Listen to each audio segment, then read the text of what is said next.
verification. The SIGOMA, the Special Interest Group of Metropolitan Authorities outside London, they have done their research and say that Wirral's decrease in spending power is greater than any other comparable authority. Areas such as ours, with high levels of deprivation, are being left devastated by the withdrawal of grants to help deal with issues of poverty. What is done, Mr. Mayor, is highlight the complete disregard of the Tory Lib Dem government for ordinary people here in the Wirral, who are going to suffer as a result of their government's policies. We will continue to lobby and make the case for Wirral, and every member of this council should do the same. And we will also ensure, Mr. Mayor, that when we bring forward our budget and our corporate plan for the next 3 years, that those priorities will promote and will be aimed at the vulnerable and safeguarding and protecting them as best as we are able from any further savage attacks by your government. Thank you, Mr. Mayor.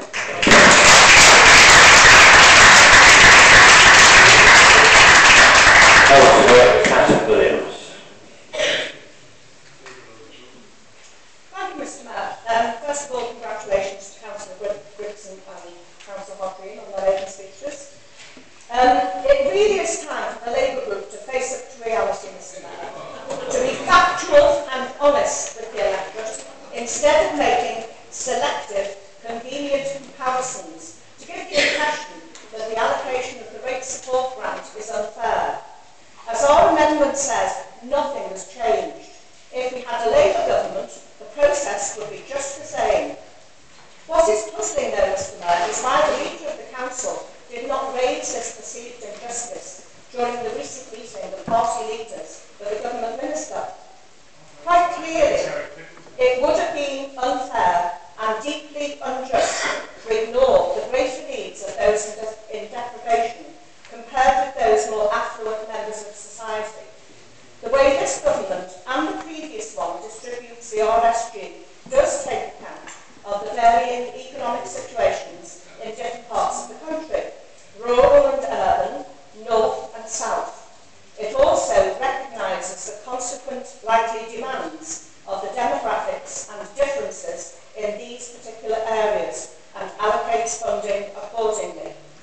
Labour politicians keep talking about the government's austerity policies and plead poverty.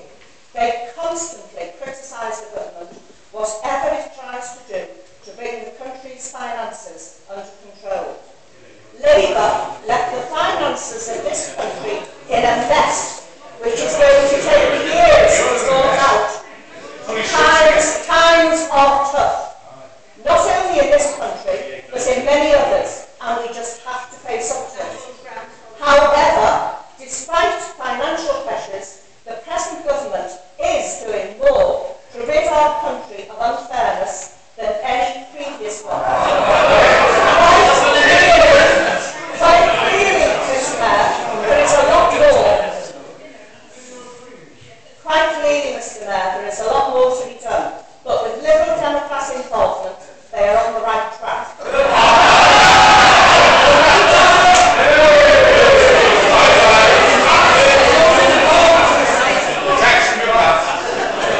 If the leader of the council feels so strongly about the RSG allocation, I would urge him to make representation to government.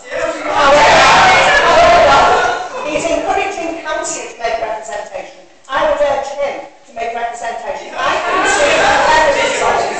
Could I ask you, could you settle down, please, and let Councillor Rose finish? Do carry on. I'm nearly finished, Mr. Mayor. However, he would have to argue the case, which would be difficult to do, because that is not the real cause of Wirral's financial pressures, and we all know it. Right, well now, Councillor Davis, you're right to reply. Thank you, Mr. Mayor. Can I start by giving my congratulations to Councillors Hodgkin and Gregson for excellent maiden speeches. Well done, guys. I think just a couple of points from me, Mr. Mayor. I just am so sad about the utter pathetic way that the Lib Dems are conducting themselves in this debate. I mean, once they were, the fearless defenders of the poor and vulnerable, they've now just become apologists. They've become nothing but apologists for this Tory government. They are doing absolutely nothing to stand up to what, and don't just listen to what I said, what other members of my group said. Independent commentators, experts like the National Audit Commission are saying that the cuts are being felt more severely in areas of high deprivation, particularly in areas of the north, particularly in places like Wirral. Yet you are saying that actually there's not a problem here. And I just find it amazing. I find it amazing that a party that were once such fearless defenders of people in poorer communities are almost kind of given up the fight. And it's no surprise, Mr. Mayor, is it, that their numbers have dropped from 20 odd to 7 seats in this council chamber. And I think that will continue. But obviously it's an issue for them. On the issue of the funding of this authority, yes, I have written to Mr. Pickles. I asked for a meeting, didn't get one with Mr. Pickles. Yes, we had a meeting with one of the junior ministers. We've got a chink of light on capitalisation of our redundancy costs. I don't think we've got much progress on any of the other issues, but I welcome the capitalisation on redundancy costs. But just to come back on John Hale's point, if I may, whether you like it or not, John, we were faced in the first few months of this municipal year with an absolutely horrendous overspend of £17 million. And we can argue long about who's responsible for that. But, we can't ignore the fact, can we, that a major proportion of this overspend, or a big portion of it, £4 million, you wasted with your council tax block just a few weeks before last year's local elections. £4 million, Mr. Mayor, was wasted. And it didn't even work because you lost 6 seats. So that £4 million, Mr. Mayor, could have bought 400 apprenticeship places in this authority. That's the kind of economics and that's the kind of management that we're faced with here. And even people who paid no council tax whatsoever, we're going to get some money back for that. It's madness, Mr. Mayor. Mr. Mayor, this debate, finally, this debate, again, I'm sure we can have a long argument, this debate is about fairness. It's about the fairness, or the lack of fairness, of how this money's been distributed. And we will continue to stand up for the hard-working families and the poor and vulnerable members of this community who will suffer, because I believe a deliberate political act has been made by this government, supported by the Lib Dems, to really penalise those parts of the north, particularly those like with high levels of deprivation. And we will continue to be the ones who speak up for those people, and I believe that in the end we will prevail. Thank you.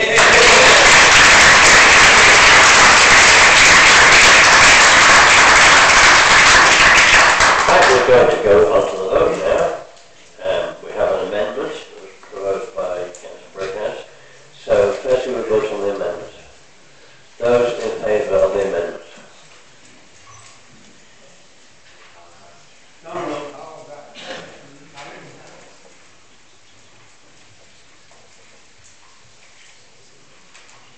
Okay, those against?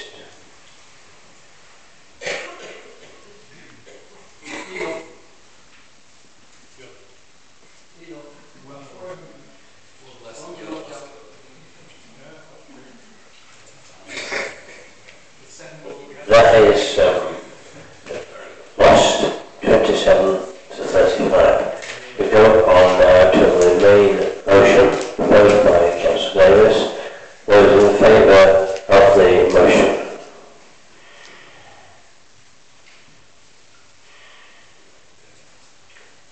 Those against?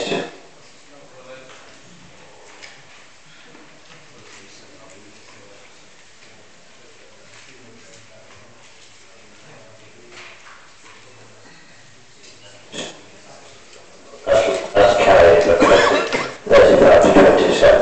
Okay, thank you. We go on to item number 2 now, which is a council tax referendum.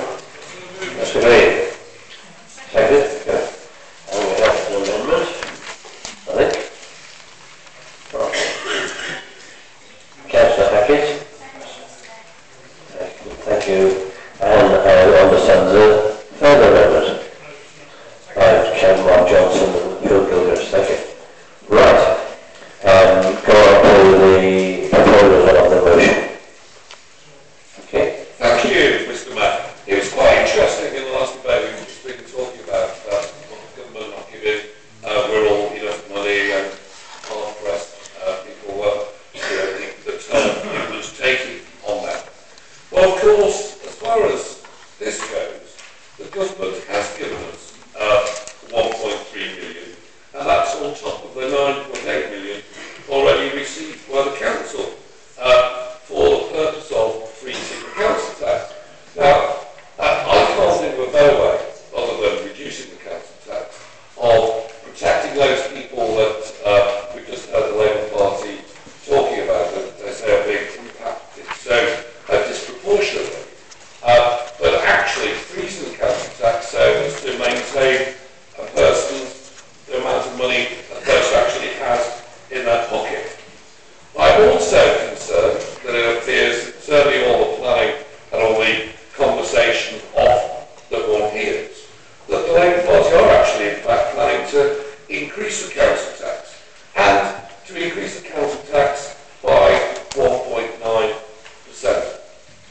Mr. Mayor, if the Labour Party do that, they are clearly trying to do it to avoid a referendum, to try and avoid allowing the public, who they have taken it upon themselves to say that they are speaking on behalf of, to actually prevent the public having a say. And indeed, as I mentioned in this resolution, it would be an absolute slap in the face for the people of Wirral. Mr. Mayor, it seems to me that given that the government has given Wirral this cash, it would be outrageous to send that cash back to Whitehall to be distributed wherever in these places where the Labour Party say are somehow being disproportionately advantaged. To send that money back to Whitehall rather than to use it to help the hard-pressed residents of Wirral. And I do hope, Mr. Mayor, that the Labour Party come to their senses and actually use this grant. But if they don't, Mr. Mayor, we believe that that should be a matter for the public, and the public should have an opportunity to vote in terms of a referendum. And I have to say, I'm not sure what the Labour Party are afraid of. If we are to listen to what they've said tonight, and on other occasions, if we actually are to believe that they mean what they say, then clearly that should be a matter for the public. And I do hope, as I say, before that money is sent back, the residents of Wirral should actually have a say on that matter. Because at the end of the day, if they'll send that money back, it's going to have to come out of the people of Wirral's pockets. And that can't be correct. Can I also add my congratulations to Councillor Hedren, is that right? Sorry, I do apologise for her speech. Can I just remind her that when that particular item was written in the book by the relevant pastor, of course she's right, but the people who were doing that, the people who were exercising prejudice, were National Socialists. And they'd probably agree with you in terms of nationalising the bank, nationalising the means of production or left. So let's just be absolutely. See what Councillor Green is saying. Yes, Councillor I just hope Councillor Green would clarify his remarks. I hope he would withdraw any kind of comparison between the remarks that Councillor Hodgkin made and the National Socialists, which were completely anathema to any Councillor. Oh, would you like to clarify your Of course, Councillor Davis, not for the first time, wasn't actually listening. I was pointing out that the phrase, the thing that was being quoted by Councillor Hodgkin was about what was happening to people when they were undergoing severe and outrageous attacks. I was reminding her that the people who were doing it to those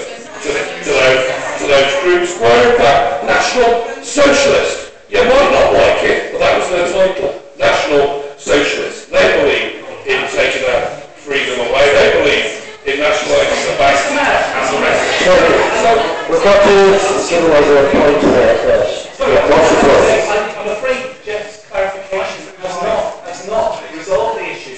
I think to compare what one of my members said with a party that were a racist party that believed in absolutely, it's just. I hope you can draw that comment. Absolutely not, and you're still not listening. The fact is, you might not like it, but the people that were exercising that extremism, that prejudice, that attack on the system. I'm sorry to interrupt you, but I'm not going to start with the point of order, so what is it? I was referring to the attacks on vulnerable people. What you're referring to is also attacks on vulnerable people by a different group. I'm suggesting that there are similar tactics being used here. Okay, now that's your point of clarification. clarification. Comment that somehow the attacks as Councillor Hodgson sees them on those vulnerable people, as she sees it by the government, are similar to the attacks of the behaviour of National Socialists. Yeah, let's just get on with it. Councillor Rose, I think we've got the point. Clearly Jeff's not going to withdraw his comment. I think that's a shame because I think, any comments around, let's face it, the National Socialists were fascists. And I really do take exception to any claim that there's any comparison with the comments that Councillor Hodgkin's made with that. A quick word from Councillor Davis has just made the self-same accusation. Mr. Mayor, just so as we are absolutely clear, what the Labour Party appear to be doing here is saying that they want to send that money back that the government has given us and for those very vulnerable people that are being referred to say, well actually, do you know what, it doesn't matter, we're going to send that money back. And what I'm saying is, if the Labour Party choose to do that, I believe Council should expect of the administration that before that money is sent back, they put it to the public in a referendum. Because at the end of the day, the question has to be, what exactly are they afraid of? They accuse the government of not giving them enough money, and when money is given, they refuse to accept it, or they refuse to put it to the public about whether it should be accepted. Mr. Mayor, the Labour Party really do need to understand that the best way of helping people is putting more money in their pockets to make decisions for themselves. More money in their pockets to make decisions for themselves. And at the end of the day, that is the difference, because we trust the public to spend their own money. It appears as though the Labour Party are the ones who only believe they should spend the public's money for them. Okay, thank you. Councillor Hackett.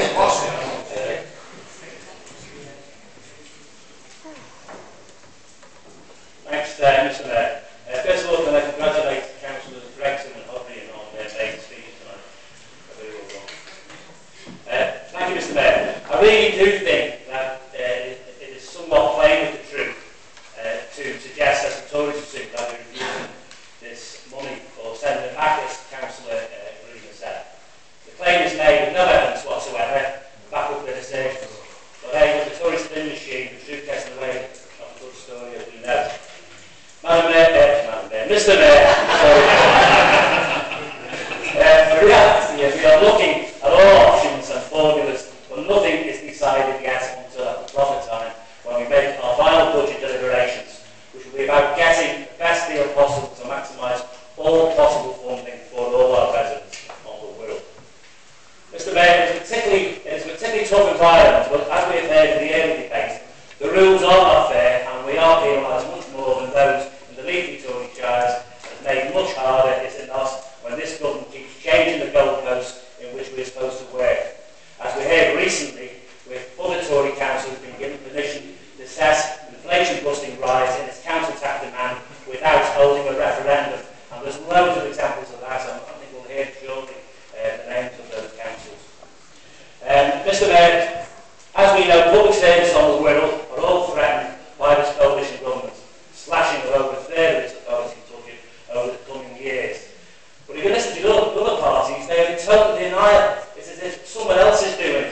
hear it again in the next debate, further on, dropped on the list, those Dems.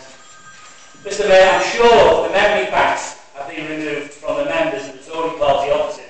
Their collective amnesia knows no bounds in the bizarre fantasy financial world that the party opposite operated in when they were briefly in power. A money supermarket world it was, and Jeff, you were so epic.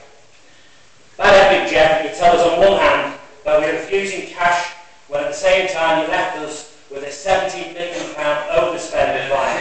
That could have funded those vital frontline services that Councillor Johnson talked about in his amendment, that now are under threat. The hypocrisy, Mr Mayor, is mind-blowing.